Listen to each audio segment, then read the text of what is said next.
हर हर महादेव, जय सनातन, जय हिंद। दोस्तों स्वागत है एक और नई वीडियो में। दोस्तों पाकिस्तानियों का इंतजार जो है वो खत्म हो चुका है। Foreign minister S Jaishankar Pakistan पहुंच चुके हैं।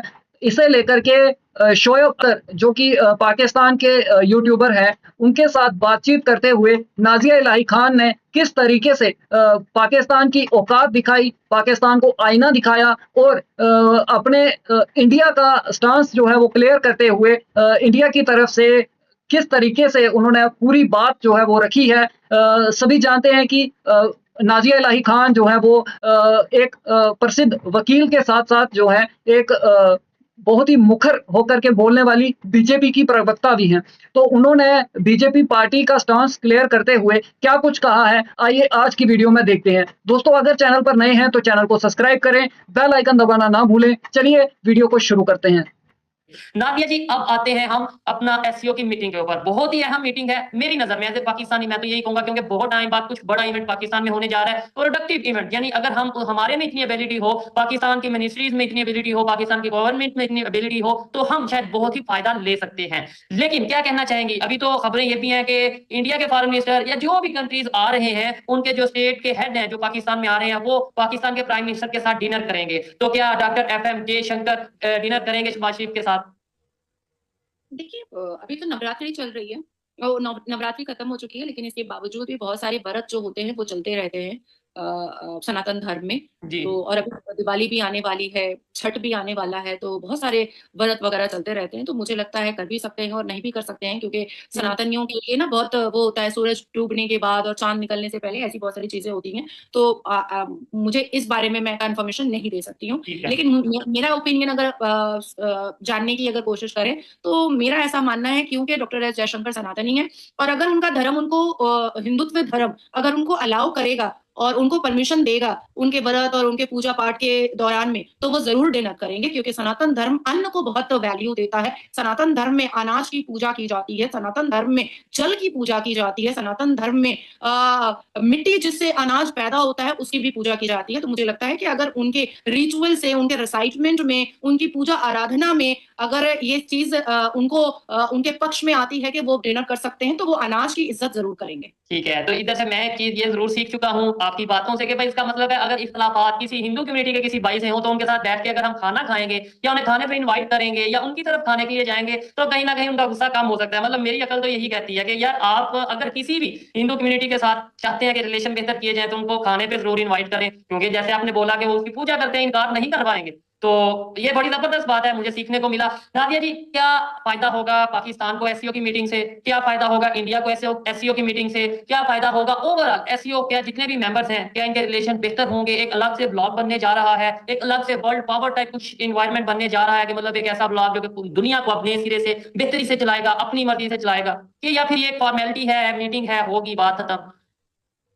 शोएब, सबसे पहले तो आपको ये समझना पड़ेगा कि आपका पाकिस्तान क्या है और मेरा भारत क्या है। जी। मेरे भारत में मार्क जुकरबर्ग जो होते हैं वो हमारे मेहमान होते हैं, सुंदर पिचाई हमारे मेहमान होते हैं, अल हन्नान हमारे मेहमान होते हैं, मोहम्मद बिन सलमान हमारे मेहमान होते हैं, इरी शरीन जो गाना गाता है, जो वर्ल्ड फेमस है, वो हमारा मेहमान होता है, जो बिडेन हमारे मेहमान होते हैं, अर्नोल्ड हमारे मेहमान होते हैं, और आपके स्टेट गेस्ट ऑफ ऑनर जाहिल नायक होते हैं, जाकिर नायक।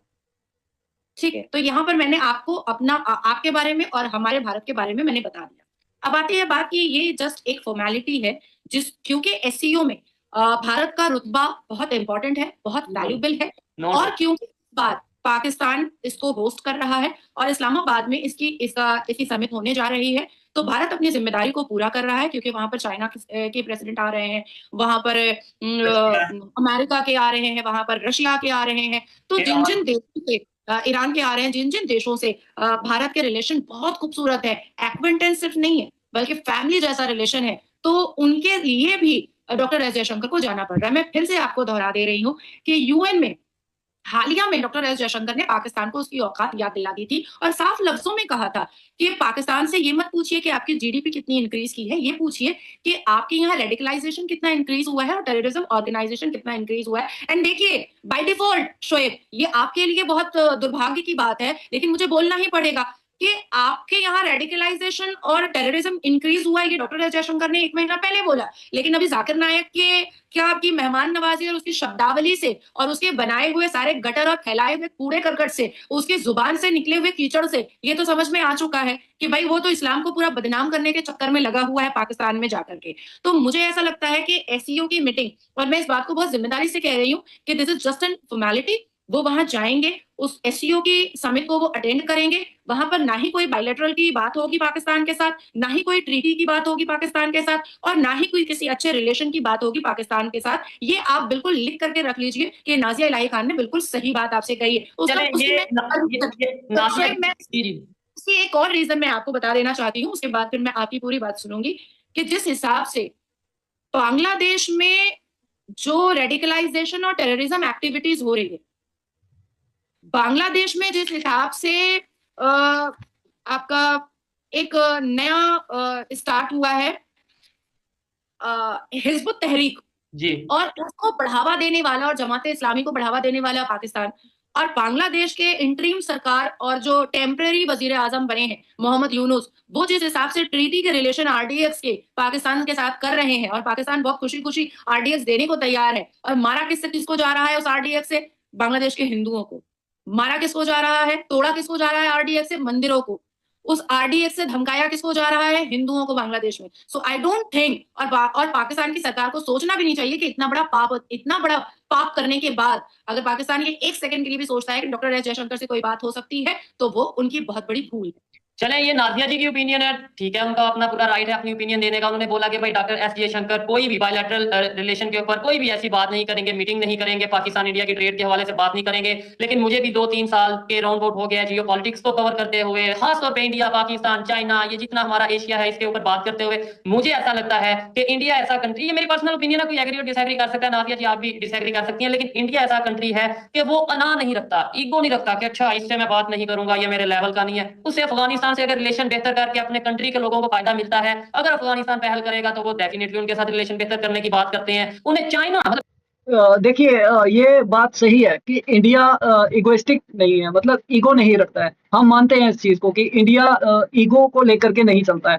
बट इसके साथ साथ ये भी देखना होगा कि यहाँ पे जो सामने वाली कंट्री है वो अफगानिस्तान या और कोई नहीं, ये पाकिस्तान है, जो एक तरफ से मतलब मीठी बातें करता है और पीठ पीछे ये छुरा मारता है। ये देख के चलना होगा कि अभी किस तरीके की क्रॉस बॉर्डर टेररिज्म चल रहा है, कि मतलब खुलेआम जो है वो सामने कैमरे पे आकर के जो इनके जिहादी हैं, जो मतलब बड़े बड़े टेररिस्ट हैं, वो किस तरीके से कैमरे पे आकर के बोल रहे हैं कि वहां पे कश्मीर में हमारा चल रहा है, हमारी जिहाद चल रही है, हम आर्मी पे हमला करते हैं, हम ये करते हैं, हम वो करते हैं।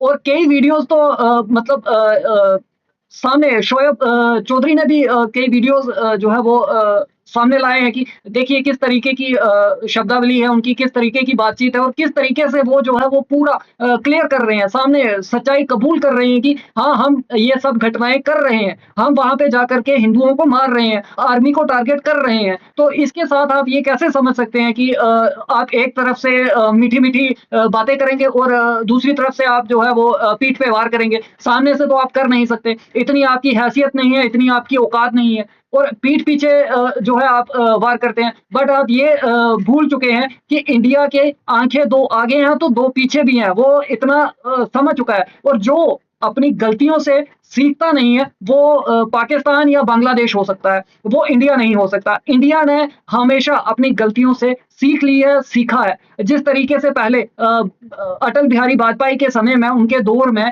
जिस तरीके से पाकिस्तान ने ऐसे धोखा दिया था, जिस तरीके से पीठ पे वार किया था, हमने उससे भी सीख ली है, हम ये सब चीजें समझते हैं। आखिरकार पाकिस्तान का बाप कौन है? इंडिया ही है ना। इंडिया से ही तो निकल करके पाकिस्तान बना। तो बाप जो है वो अपने बच्चे की हर हरकत से वाकिफ होता है। तो इसलिए हाँ, कुछ घटनाएं जो पहले हो चुकी हैं उससे सीख करके इंडिया आज इस मुकाम तक पहुंचा है, और आपकी हर हरकत पे इंडिया की नजर है, आपकी हर इच्छा से, आपकी हर मंशा से इंडिया वाकिफ है, और हमें पता है कि आपकी सोच क्या है, आपकी चाहत क्या है, और आपके जो मीठे मीठे बोल हैं ये सिर्फ एक झांसा है। चाइना जैसा कंट्री जो कि बिल्कुल ऐसे टक्कर का मुकाबला रहता है, उनके साथ वो मिल के मून पे जाके अपना प्रोजेक्ट करने जा रहे हैं। तो पाकिस्तान की तरफ से अगर खास दिल से, साफ दिल से अगर कोई बेहतरी का स्टेप लिया जाएगा, तो डॉक्टर एस जयशंकर कहीं ना कहीं पॉजिटिव रिस्पॉन्स जरूर देंगे। ये मेरी पर्सनल ओपिनियन है। क्योंकि ये भी मैं किसी लॉजिक की वजह से कह रहा हूँ कि डॉक्टर जयशंकर ने अपने एक इंटरव्यू में बोला था कि जैसा, वैसे तो मैं बायलैटरल कोई भी बात नहीं करूंगा, लेकिन वहां से कोई भी हम मुझे एक्शन नजर आएगा तो उसी हिसाब से मैं रिएक्शन दूंगा, रिएक्ट करूंगा। तो इधर से मैंने अपना एक ओपिनियन बिल्ड किया। इसे आप लोग एग्री कर सकते हैं, डिसएग्री कर सकते हैं। नाजिया जी से बात करके अच्छा लगा, और आप इनकी बातों से भी एग्री कर सकते हैं, डिसएग्री भी कर सकते हैं, ये आपका राइट है। लास्ट में नाजिया जी अगर आप कुछ कहना चाहें, क्योंकि अभी रिसेंटली खबर ये भी आ रही है कि कनाडा के कोई सफीर इंडिया में मौजूद थे जिन्हें वापस भेज दिया गया है, मतलब इस वजह से कि भाई जो इंडिया के अगेंस्ट स्टेटमेंट देते हैं, कोई कंप्रोमाइज नहीं, कुछ बर्दाश्त नहीं। हाँ, डेफिनेटली डेफिनेटली इंडिया के अगेंस्ट कोई भी अगर किसी विवाद को पैदा करने की कोशिश करेगा तो उससे कोई कॉम्प्रोमाइज नहीं किया जाएगा। शोएब, मैं आपकी अंत में एक बात का जवाब जरूर देना चाहूंगी। जी वाकई में सनातनी कभी अना नहीं रखते हैं, सनातनी कभी वेंडेटा या रिवेंज पर भरोसा नहीं करते जी, हैं।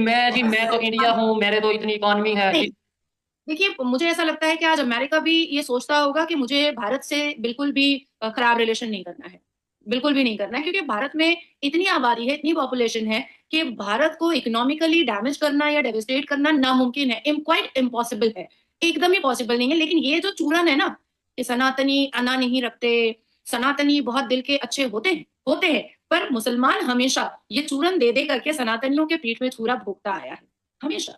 भारत में जिस हिसाब से सनातनी बेटियों के साथ अत्याचार हो रहा है, लव जिहाद हो रहा है, अभी कल की परसों की बात है, हमारे पश्चिम बंगाल में दुर्गा पूजा हो रहा था और पूरे पंडाल को तोड़ने के लिए सारे मुसलमान घुस गए, सारे मुसलमान घुस गए।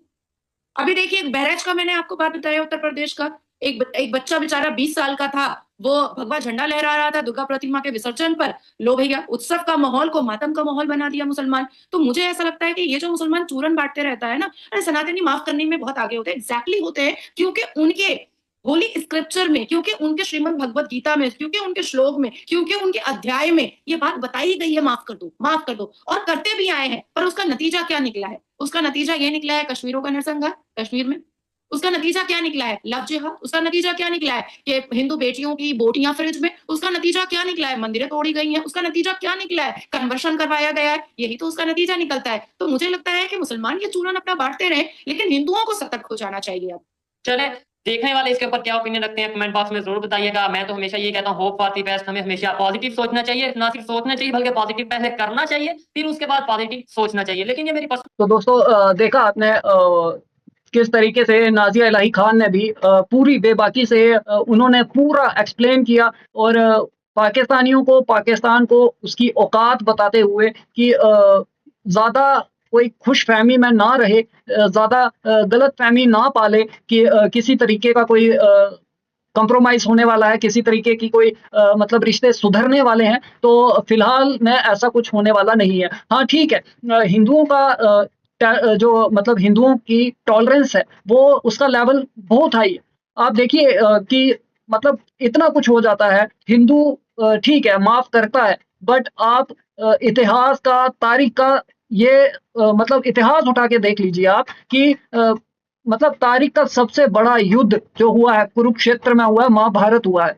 तो आप देख लीजिए, महाभारत, उसे रोकने की बहुत कोशिश की गई। भगवान श्री कृष्ण की तरफ से मतलब हर संभव कोशिश की गई कि इस युद्ध को रोका जाए।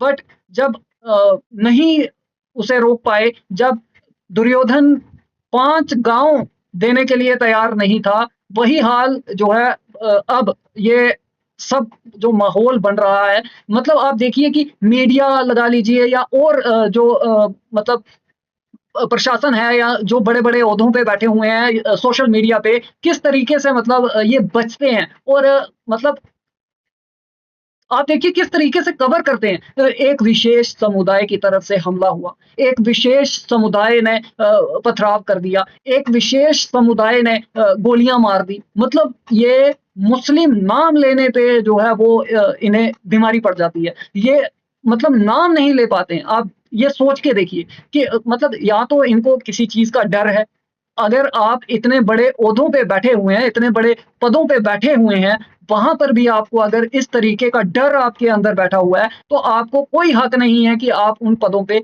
बैठे रहें। आप अगर मतलब आपको यही चीजें क्लियर करनी है कि नहीं जी, विशेष धर्म के बारे में कुछ कह दिया, भाई हिंदुओं के लिए आप हिंदू सनातन के लिए सनातन मतलब हिंदुओं के देवी देवताओं के लिए आप कितना कुछ कहते नहीं, आप करते हैं। आप मूर्तियों को जला देते हैं, मूर्तियों को तोड़ देते हैं, जबकि आपको पता है कि ये मतलब हिंदुस्तान है, हिंदुओं की पवित्र जगह है, हिंदू इसे इस धरती को अपनी माँ मानते हैं। यहाँ पर आप जो है हिंदुओं की भावनाओं को आहत करने के लिए ये सब करते हैं।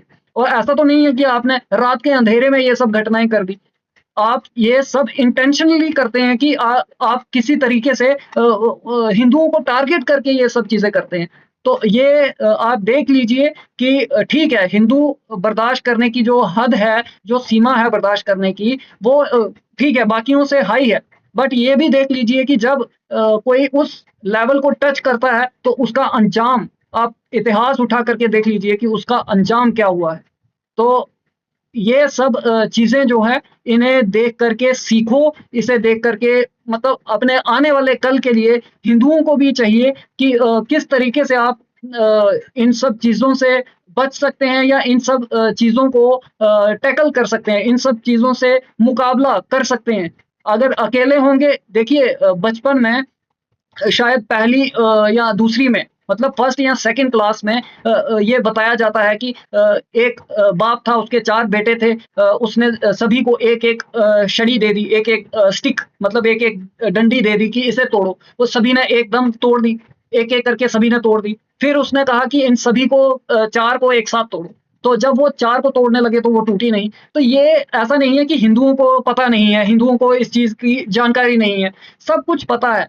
फिर भी कुछ दोगले लोग जो हैं, जो मतलब अपने आप को पता नहीं क्या समझते हैं, वो इस चीज़ से वो शायद अपने आप को बाहर करके समझते हैं। देखिए, जब कहीं भी कुछ टारगेट होता है, ख़ासकर हिंदुओं पे जब टारगेट हो रहा है, चाहे वो पाकिस्तान में हो, चाहे वो अफ़गानिस्तान में जिस तरह से सिखों पे हुआ है, जिस तरह से बांग्लादेश में हुआ है, तो वहाँ पर किसी ने ये नहीं देखा, अच्छा ये कमेंट में हिंदुओं के खिलाफ बात करता था। ये मुस्लिम्स को जो है वो पसंद करता था, उनके हक में बयान लिखता था। ये किसी ने देख के नहीं मारा। ये किसी ने नहीं देखा कि अच्छा इसके इस परिवार के लड़के ने हमें सपोर्ट किया है, ये हम इस्लाम को सपोर्ट करता है, ये मुस्लिम को सपोर्ट करता है। ये कोई नहीं देखता। उनके लिए सिर्फ़ एक ही चीज़ है, ये गैर मुस्लिम है। फिर चाहे आप किसी दलित हों, ब्राह्मण हों, राजपूत हों, क्षत्रिय हों, बनिया हों, महाजन हों, कुछ भी हों, आप हिंदू हैं, आप गैर मुस्लिम हैं। आपको इस तरीके से जो है टारगेट किया जाएगा। तो ये चीज़ें जो फर्स्ट क्लास या सेकंड क्लास में बताई गई हैं कि एक साथ रहिए, एकजुट रहिए, वो चीज़ें अगर आप मतलब इस एज में जो अभी मतलब हमारे सीनियर हैं, हमसे बड़े हैं, अगर वो ये चीज़ें नहीं समझ पा रहे, या जो हमारी एज के हैं, हमारी जनरेशन जो है वो नहीं समझ पा रही, या जो हमसे छोटे भी हैं वो नहीं समझ पा रहे, तो मुझे नहीं लगता कि वो किसी भी तरीके से वो लायक हैं, अपने आप को लायक कहलाने के भी काबिल हैं वो लोग। वो कुछ भी करते हों, वो किसी मल्टीनेशनल कंपनी में जॉब करते हों, किसी बड़े पद पे बैठे हों, उनका वो सब बेकार है। जब आपको एक सबक जो आपने बचपन में ही आपको सिखा दिया जाता है कि एकजुट होकर रहिए, इकट्ठे रहेंगे तो कोई आपको नुकसान नहीं पहुँचा पाएगा। अगर आप वो चीज़ भी नहीं समझ पाते हैं, तो इससे बड़ा दुर्भाग्य क्या होगा? दोस्तों, आज की वीडियो को यहीं तक रखते हैं। कैसी लगी आपको वीडियो? कमेंट सेक्शन में ज़रूर बताइएगा। वीडियो पसंद आई हो तो लाइक कीजिए, शेयर कीजिए। मिलते हैं आपसे अगली वीडियो में, तब तक के लिए हर हर महादेव, जय सनातन, जय हिंद, स्टे सेफ।